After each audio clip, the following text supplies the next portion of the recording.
You want to start? Tell me a little bit about the group, what the focus on? Yeah, I think Hannah, who's working here, she'll tell you about the group. Oh, okay. Her English is good and she's... I'll keep it quick. Yeah, of course.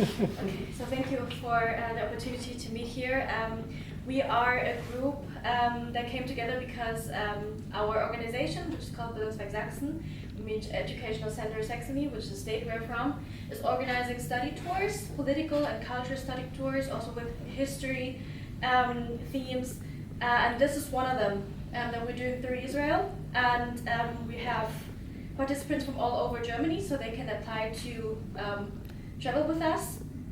So it's a very diverse group, and our organization does like different kinds of projects for youth, for all kinds of target groups, and this is one part. Okay, and when did this group arrive to Israel? On April 16th. Yeah. Oh, so you're already at the end of the trip? Kind of, yeah. Okay, and what did you see? Where did you go? You, them, someone. I can say to you in English, in Hebrew, they know where they have been. הם היו ממש בכל מקום. היינו בהר ברכה, נפגשנו שם, היינו בגולן, פגשנו חיילים על גבול הלבנון, היינו בקיבוץ מלכי, היינו בקיבוץ, איך קוראים לו, מרום גולן. אתמול הם היו בבית לחם, נפגשו, גם פגשו בדואים מהג'יאליה ועשו איתם, וקצת דיברו איתם, וגם פגשו מה שנקרא פעילת שלום פלסטינאית, שאמרה להם את ההפך ממה שצריך להגיד להם. אוקיי, אבל הם רוצים לדבר על... אבל נדבר קצת על הרפורמה. כן, נדבר קצת על הרפורמה. Okay, so my name is Simcha Rotman, you probably know, and I am the head of the Constitution Committee here in the Knesset, and I am the head of the fraction which we sit in, which is the religious Zionist fraction in the Knesset. We have 7 members. We ran as part of a bigger group where we got 14 seats, but it's 7, 6 and 1 fractions. Because in the Israeli system, in order to pass the threshold, parties sometimes unite and then separate after the elections. So I am the head of the fraction. So I will speak shortly about the judicial reform, and then we'll go to the other issues, because one of the main criticisms of the judicial reform it's a claim that it's something to do with the Israeli-Palestinian conflict. People say the Supreme Court is what's blocking the state of Israel from acting not nice to the Palestinians, and you want to diminish the power of the Supreme Court in order that you will be able to do whatever you want with the Palestinians. That's a common criticism in some parts of Israel and some places outside of Israel. You want to translate until now? Yeah, I'll translate it shortly. Also, was gesagt hat, möchte doch, obwohl gefragt wurde, über die israelisch-arabische Beziehungen zu sprechen, möchte doch mit der Justizreform sprechen, weil die Gegner der Justizreform behaupten, dass die Justizreform eigentlich gegen die Araber, gegen die Palästinenser sei, denn das oberste Gericht ist ja derjenige, der die böse Regierung daran bremst, gegen die Palästinenser auszuschreiten. Und wenn man dann den Kraft der obersten Gerichte schwächt, dann wird es niemand geben, der die Regierung stoppen wird, gegen die Palästinenser auszustreiten. So I want to say that I don't think this criticism is true, and to make my point a little bit stronger, the extreme left also does not think that this criticism is true. If you ask the people in the extreme left in Israel, they would say that the Supreme Court basically whitewashed everything that Israel wanted to do in Judea and Samaria, allow the settlements and stuff like that. So there is some kind of consensus between extreme left and mainstream right, all the way down to maybe the most extreme right, that the Supreme Court did not prevent settlements or communities in Judea and Samaria, did not prevent the holding of the areas in Judea and Samaria, did not prevent the building of the fence. So there is a criticism on the way he has done some of this judicial reform, judicial criticism or judicial overview of those issues. But at large, it's not about big policy issues that the court intervenes. Therefore, it's not about big policy issues that on the matter of Israel and Palestine, Palestinian Authority, Judea and Samaria, use all the terms that you want to use, from the extreme left to the right, that the court is the problem. The court is not the problem on that. It's a problem on something else that I will say in a minute. The main issue that needs addressing when you talk about Israeli judicial system, and is not those big policy issues. It's about the day-to-day management of the State of Israel. It's about the way Israel fights terror within the State of Israel against the consensus within Israel. For example, there was a law that was passed in this Knesset, this divided Knesset, passed a law with 96 Knesset members that supported it. Coalition, opposition, very broad agreement.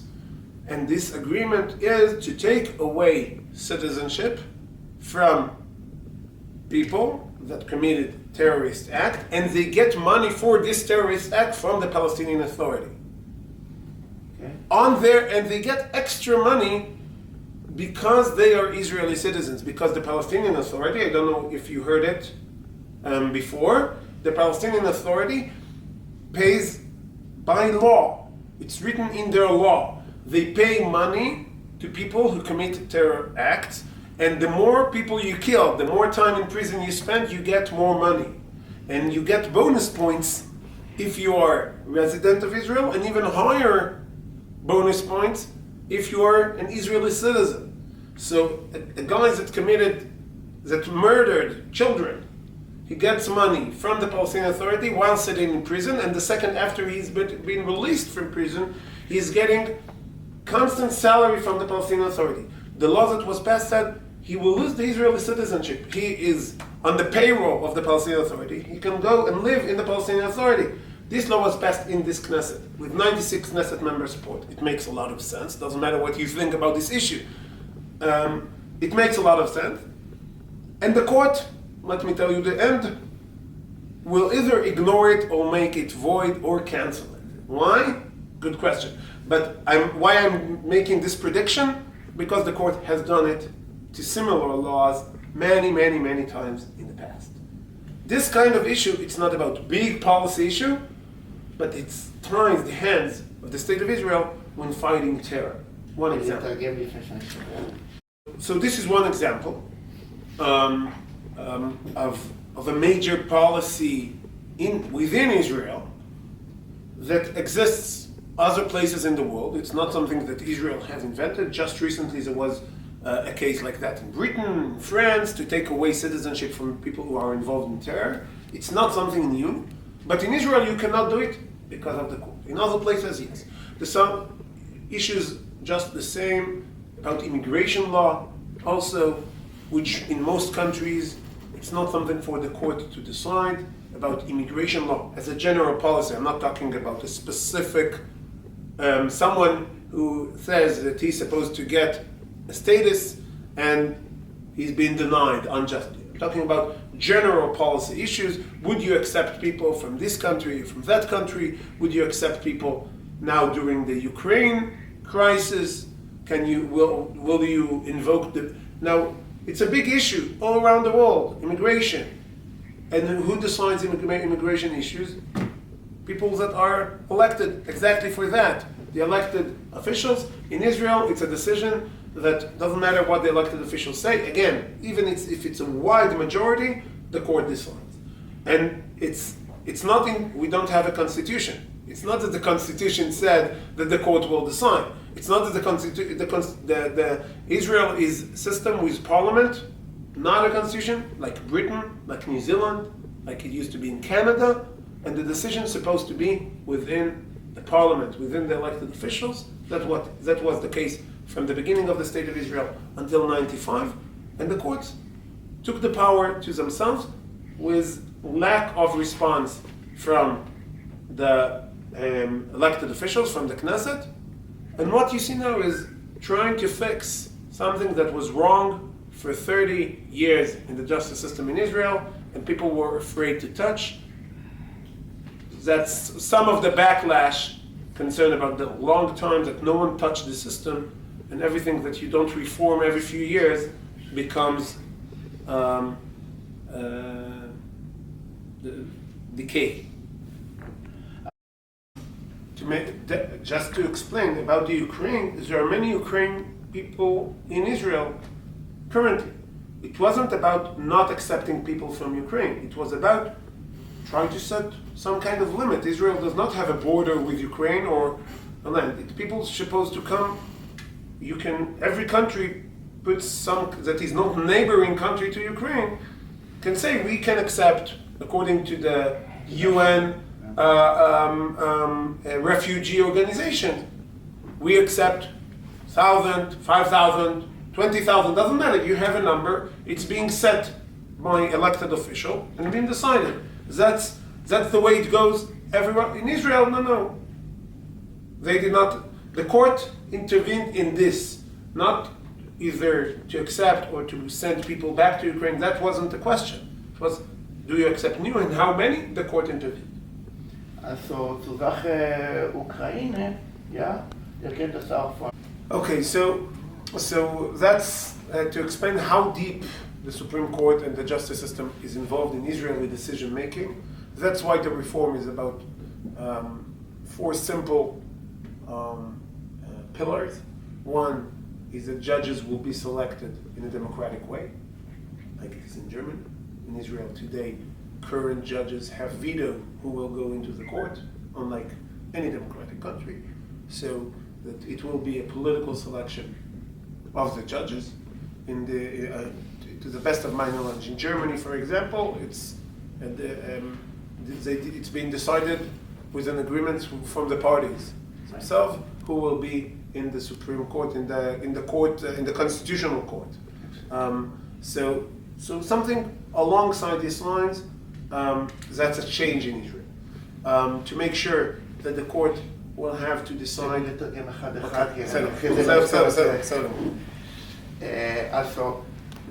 is one thing. The second thing is that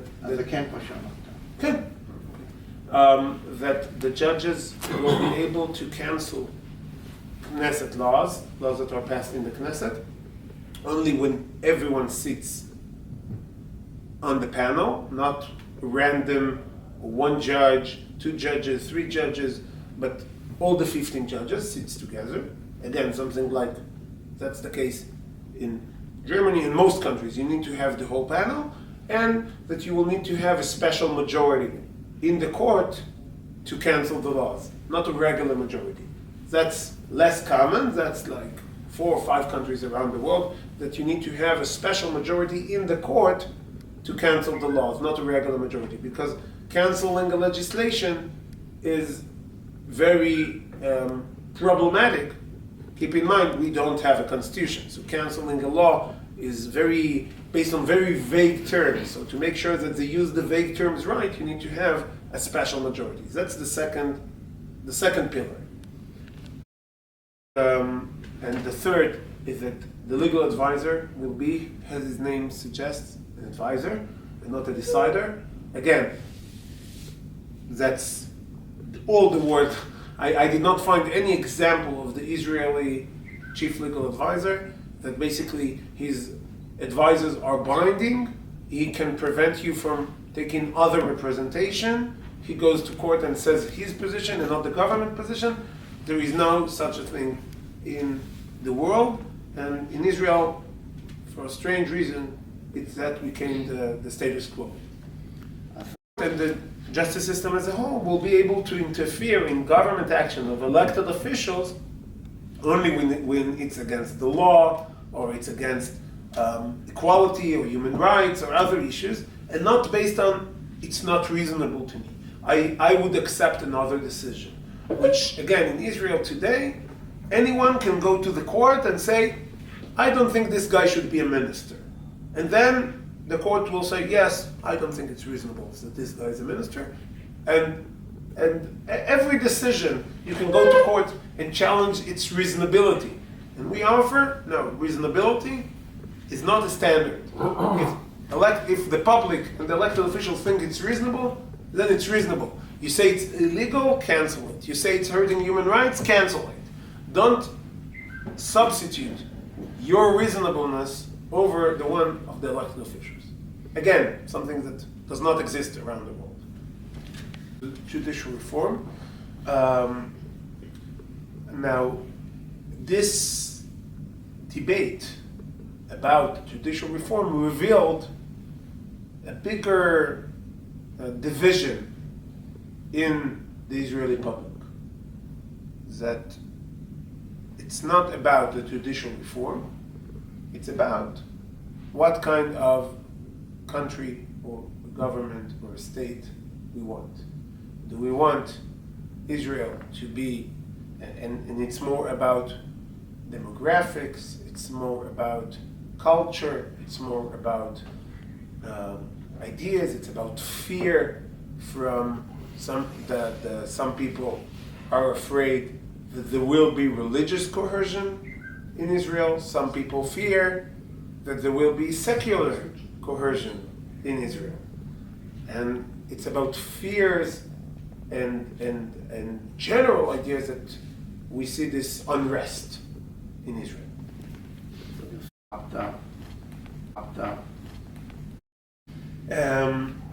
So that's the general. I tried to give the large picture of this judicial reform and the issue, but I think that the example that I started with is a good example, because the public in Israel was always divided, secular and religious, and social economical issues and other issues.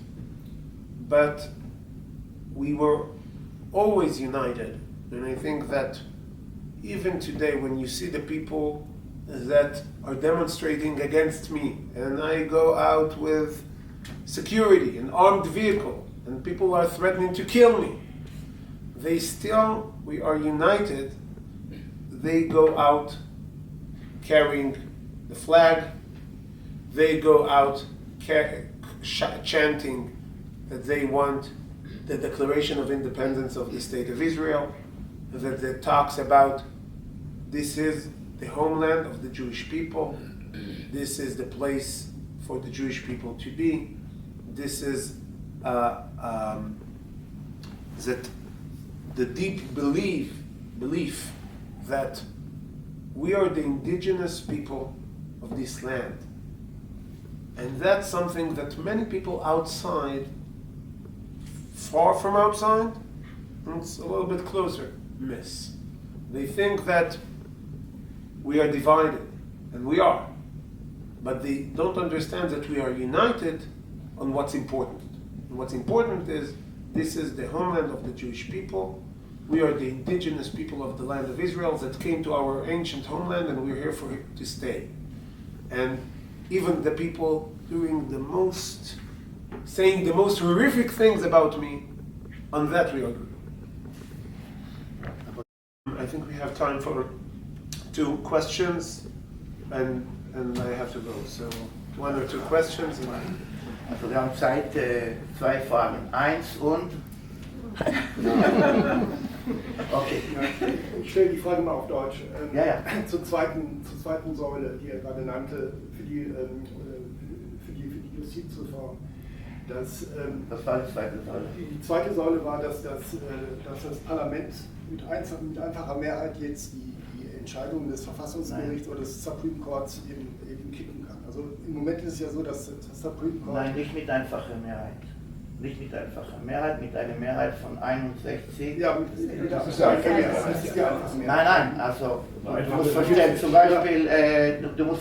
zum Beispiel, das Gesetz für Menschenwürde und so weiter, ja, dass der oberste Gericht entschieden hat, das ist Verfassung, der wurde mit 32 gegen 19 entschieden. Das heißt, wenn ich 120 Knesset-Mitglieder habe und ich habe eine Mehrheit von 61, das heißt, man kann nicht sagen, es gab keine Mehrheit, denn einer war aufs Klo, wäre er da anwesend, ja, weil 61 von 120, das ist eine klare Mehrheit, okay? 61 müssen da sein und stimmen. Ja. Okay, wie auch immer. Also die Knesset hatte ich die Entscheidung des Supreme Courts, dass irgendwas verfassungswidrig sei, kippen kann. Okay. Ne, das ist, da frage ich mich, ob das im Hinblick auf wechselnde Mehrheiten, auch in Israel, das ist ja der Demokratie immanent, dass die Mehrheiten wechseln. Mhm. Und es kann man durchaus vorstellen, dass demnächst eine linke Regierung hier ohne Beteiligung der Konservativen und der Siedlerparteien eben das Sagen haben wird. Ist es denn da nicht nach Auffassung unseres Gastgebers auch besser, dass eine unabhängige Instanz noch einmal entscheidet darüber, was jetzt verfassungswidrig ist und was nicht verfassungswidrig ist? Weil es braucht ja nicht viel Fantasie zu sagen, okay, demnächst haben wir andere Mehrheiten und dann kann es nämlich genau umgekehrt sein. Ist es da nicht besser, dass da jemand... Ich habe verstanden, wir haben keine Zeit, der muss zur Komitee gehen. לגבי העניין שהכנסת, הוא אמר לי ברוב זרום, אני הסברתי לו, זה 61, זה רוב ברור, כן? יכול להוריד לבטל החלטות של פסקת ההתגברות. בקיצור, האם לא היה עדיף רוב יותר גדול. שיהיה, לא, דווקא לא רוב יותר גדול, אלא שיהיה בית משפט לחוקה. Okay. A constitutional court is an amazing idea if you have a constitution. If you don't have a constitution, a constitutional court is basically dictator. Because it... Just a second. There's a difference between written... Yeah, there is no country with an unwritten constitution and a constitutional court. That does not exist. But you have a constitution. No, we don't have. We don't have a constitution. There are general... As we don't have a constitution. We have basic laws that were never intended to be a constitution. They're not written like constitution. They have a lot of issues that does not have anything to do with constitution. And there is a reason why we don't have a constitution. It's very hard to get to an agreement in Israel on certain issues that's supposed to be in the constitution. So Israel does not have a constitution. Again, we are unique with 3 or 4 other countries in the world who does not have a constitution. There is not one example that I know of a constitutional court without a constitution, because then you send the constitutional court and tell them what you will decide. So it can be an advisory constitutional committee that will tell you, I think this is not a good idea based on basic constitutional principles, but you cannot give someone the binding power to cancel legislation when you don't have a constitution to give it to a court. Doesn't matter how you call it. Why Israel does not have a constitution, for that we need another hour and a half, definitely with translation. Just a second. I said there is no other country, there is one. There is one country when you have a council of the keepers of the constitution without a written constitution, the Islamic Republic of Iran. That's one country. Their constitution is Sharia, Islamic law, very broad term, and they have the power to override whatever they see fit based on vague ideas, and they have the power of a constitutional court in Iran, not the system that we want to duplicate. The European Union thinks there's a second indigenous people in this country. Do you accept this historical and demographic fact? I don't know if the European Union recognized them as indigenous. and it's definitely not an historical fact. It might be a political fact, but it's not an historical fact. There are enough evidence to that Jews were living in the land of Israel 3,000 years ago. Some would say even 4,000 years ago, but definitely 3,000 years ago. That's an historical fact with evidence, with archaeological evidence. People who talk about Palestinian people that were living here. Even the UN resolution from 1949 did not speak about Palestinian people. 1947, even afterwards. There are people here that their rights need to be kept. To say that they are the indigenous people, when most of them, and I mean almost 100%, you can show that where they came from, not thousands of years ago, in less than 100 years ago, they came here. To make them indigenous in 100 years, it's a bit of a stretch of the term indigenous. We know the evidence. Now, of course, you can say the Jews also came from other countries. Yes, but that's why we return to our ancient homeland. No question asked if this is our ancient homeland. You can say you left and you came back, but we are the indigenous people. You can say you returned to your ancient homeland, where you were indigenous. And there are some people that came with you the same time as you. And you need to take care of their rights, not to hurt their rights, not to kill them, to behave nice, to give them whatever you can give them. It's another discussion. But you can say full stop. 500 years ago, there were Jews in the land of Israel. There were no Arabs in the land of Israel. 500 years ago. Pick a time. There were Jews in the land of Israel. A constant presence of Jews in the land of Israel. There were no Palestinians in the land of Israel 500 years ago. It's not a question. It's a full stop answer. Anyone who sees, show me the evidence to this fact. It's not a fact. No. Do the people, the Arabs that live in the land of Israel, need to accept some kind of rights? Another question. Even if they're not indigenous, that's a good question. But I don't remember anyone recognizing them as the indigenous people, just because it's not true. It's you cannot, unless you stretch the term indigenous to a place that you create a specific definition. A specific definition that works only here. No other country in the world, not any other place in the world, people will call themselves indigenous to a country that they arrived to 10, 20, 30, 40, 50, 100 years ago. No one will call themselves indigenous. You can say the Australians are more indigenous than the Palestinians. There is a presence of English people, white English people in Australia for longer times than is always of Palestinians in Israel. Is the Australians English? Are they indigenous? No. Well, we can say it about many, many other places around the world. This definition of indigenous won't work.